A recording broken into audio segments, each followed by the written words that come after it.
Om Swastiastu, selamat sore. Terima kasih atas kesempatan yang telah diberikan kepada kelompok kami, yaitu kepada kelompok 3 yang akan membawakan materi tentang sistem teknik dokumentasi.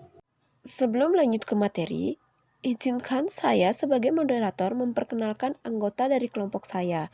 Yang pertama ada saya sendiri Nila Putri Caryani dengan NIM 1817051134.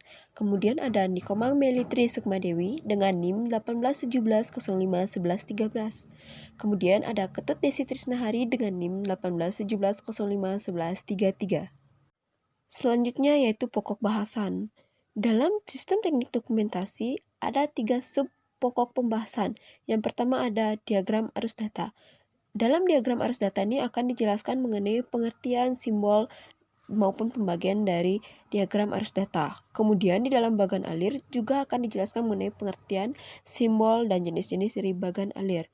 Kemudian yang terakhir ada bagan alir program, di mana dalam bagan alir program ini juga akan dibahas mengenai pengertian bagan alir program, kemudian pengertian dari diagram proses bisnis, dan simbol-simbol yang terdapat di dalam diagram proses bisnis. Baik, terima kasih atas waktunya. Perkenalkan, nama saya Nikomang Melitri Sukmadewi, NIM 1817051113 sebagai penyaji pertama. Di sini, saya akan menjelaskan materi mengenai sistem teknik dokumentasi dan diagram arus data. Yang pertama yaitu sistem teknik dokumentasi. Akuntan menggunakan teknik dokumentasi secara intensif. Standar akuntansi mensyaratkan bahwa auditor independen memahami prosedur pengendalian internal, manual, dan terotomatisasi yang digunakan oleh suatu entitas. Salah satu cara yang baik memperoleh pemahaman ini adalah dengan menggunakan model proses bisnis dan bagan alir untuk mendokumentasikan sistem. Karena beberapa penggambaran grafik lebih siap mengungkapkan kelemahan dan kekuatan pengendalian internal. Kemudian, alat dokumentasi juga dapat digunakan secara ekstensif dalam proses pengembangan sistem. Selain itu, anggota tim yang mengembangkan aplikasi sistem informasi sering kali berubah, dan alat dokumentasi membantu anggota tim yang baru untuk dapat memulai dengan cepat. Dokumentasi lebih mudah untuk mempersiapkan dan merevisi ketika paket perangkat lunak digunakan. Materi selanjutnya adalah diagram arus data. Diagram arus data atau yang disingkat dengan DAD menjelaskan arus data dalam proses organisasi secara grafis. Diagram ini menggunakan 4 simbol pertama yang digunakan untuk mempresentasikan 4 elemen dasar yaitu sumber dan tujuan data, arus data, proses transformasi, dan penyimpanan data. Diagram arus data telah diadaptasi sehingga menunjukkan pengendalian internal menggunakan simbol segitiga, di mana dalam hal ini pengendalian internal diberi nomor dan tabel yang menjelaskan pengendalian internal. Selanjutnya yaitu sumber data dan tujuan data. Sumber data dan tujuan data adalah entitas yang ingin mengirim atau menerima data yang digunakan atau dihasilkan oleh sistem.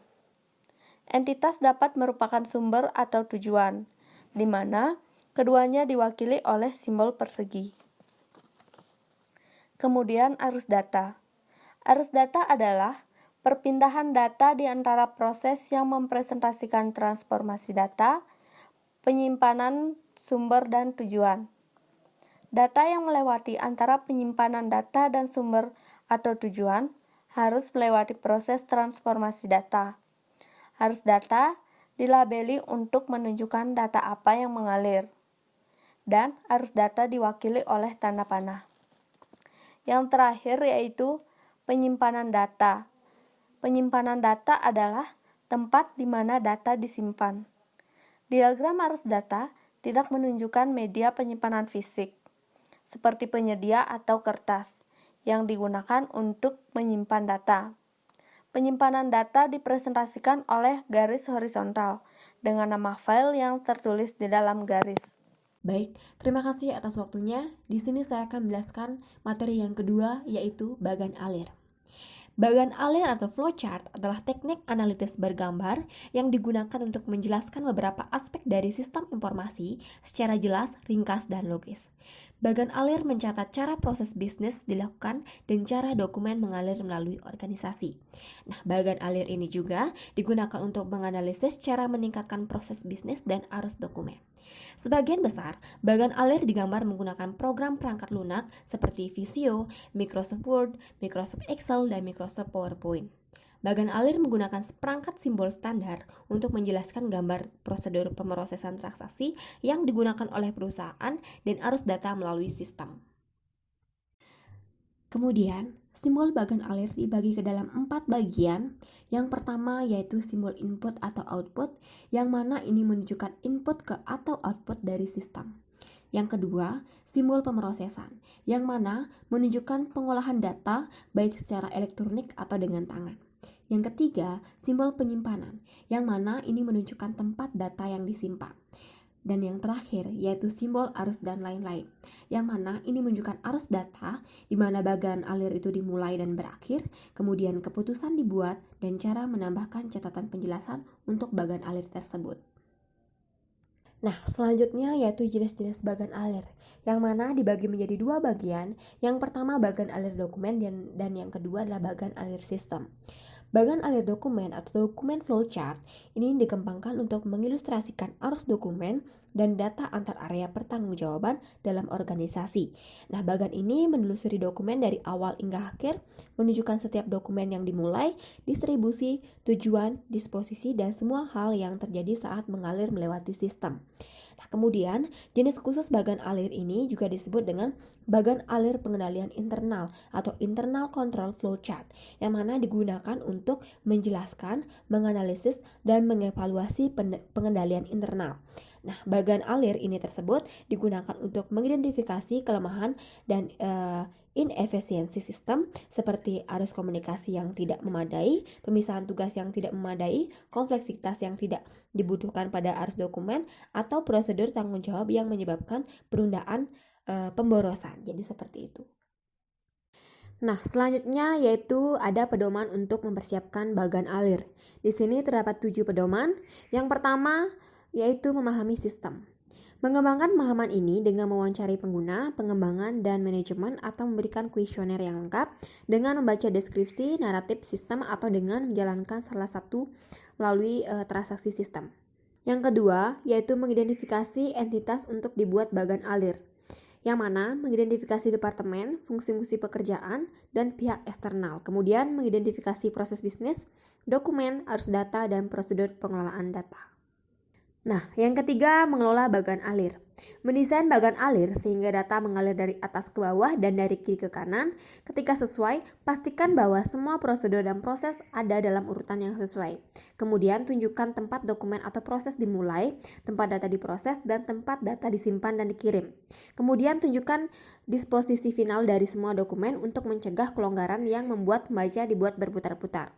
Selanjutnya, tunjukkan data yang dimasukkan ke dalam atau diambil dari database yang melewati semua proses pertama. Dan dalam bagan alir dokumen, bagilah bagan alir ke dalam kolom-kolom dengan label tertentu. Nah, yang keempat yaitu secara jelas labeli semua simbol. Nah, dalam hal ini tulislah deskripsi sumber, input, proses, output, atau tujuan di dalam simbol tersebut. Kemudian gunakanlah kepala panah pada semua garis arus, seperti itu. Yang kelima yaitu konektor halaman. Jika bagan alir tidak sesuai dengan halaman tunggal, secara jelas beralihlah nomor halaman dan gunakan konektor luar halaman untuk memindahkan satu halaman dari halaman lainnya. Ketika diinginkan, konektor dalam halaman dapat digunakan untuk mencegah kelebihan garis arus dan untuk menghasilkan halaman yang terlihat rapi. Secara jelas, labeli semua konektor untuk menghindari kebingungannya. Dan yang keenam yaitu gambar sketsa kasar dalam bagan alir. Perhatikanlah dengan seksama konten yang diambil dibandingkan dengan gambar yang sempurna. Beberapa sistem dapat dibuat bagan alir dalam draft tunggal. Kemudian tinjaulah dengan orang-orang yang mengelola sistem dan pastikan semua bagan alir yang digunakan itu konsisten. Dan yang terakhir yaitu gambarlah salinan final bagan alir. Tempatkanlah nama, tanggal, dan nama yang mempersiapkan bagan alir pada setiap halaman. Nah, jenis bagan alir yang kedua yaitu bagan alir sistem atau sistem flowchart, yang mana menggambarkan hubungan antara input pemrosesan, penyimpanan, dan output sistem. Baik, sekian materi yang bisa saya sampaikan. Untuk materi selanjutnya akan dibawakan oleh teman saya. Kemudian, pokok pembahasan yang ketiga yaitu bagan alir program. Bagan alir program atau sering disebut dengan program project mengilustrasikan urutan operasi logis yang dilakukan oleh komputer dalam mengeksekusi program. Yang mana, bagan alir program ini menjelaskan logika khusus yang digunakan untuk melakukan proses yang ditunjukkan pada bagan alir sistem. Kemudian, dalam bagan alir sistem ini terdapat diagram proses bisnis atau DPB Business Process Diagram, yaitu cara visual untuk menjelaskan langkah-langkah atau aktivitas-aktivitas dalam proses bisnis, yang mana saat DPB dapat menjelaskan interaksi dalam entitas dan juga interaksi antar entitas. DPB dalam buku teks tidak mendokumentasikan aktivitas yang dilakukan oleh pihak eksternal. Oleh karena itu, DPB untuk siklus pendapatan akan banyak menjelaskan fungsi-fungsi yang dilakukan oleh perusahaan penjual, dan DPB untuk siklus pengeluaran hanya menggambarkan aktivitas yang dilakukan oleh perusahaan pembelian. Dalam diagram proses bisnis, terdapat beberapa simbol. Yang pertama ada lingkaran yang menggambarkan mulai atau permulaan dari proses. Kemudian, ada lingkaran yang bergaris tebal yang menggambarkan akhir dari proses. Kemudian ada persegi panjang dengan sisinya yang tumpul menggambarkan aktivitas dalam proses. Kemudian wacik menggambarkan keputusan yang dibuat selama proses. Kemudian ada tanda panah yang menggambarkan arus data atau informasi. Kemudian ada panah dengan garis putus-putus yang menggambarkan informasi yang membantu menjelaskan proses bisnis yang dimasukkan ke dalam diagram proses bisnis dan jika dibutuhkan. Itulah presentasi dari kelompok 3 yang membawakan mengenai sistem teknik dokumentasi. Saya mewakili kelompok 3 mengucapkan terima kasih dan memohon maaf apabila ada kesalahan dalam presentasi ini. Semoga materi yang dibawakan bermanfaat bagi teman-teman semua.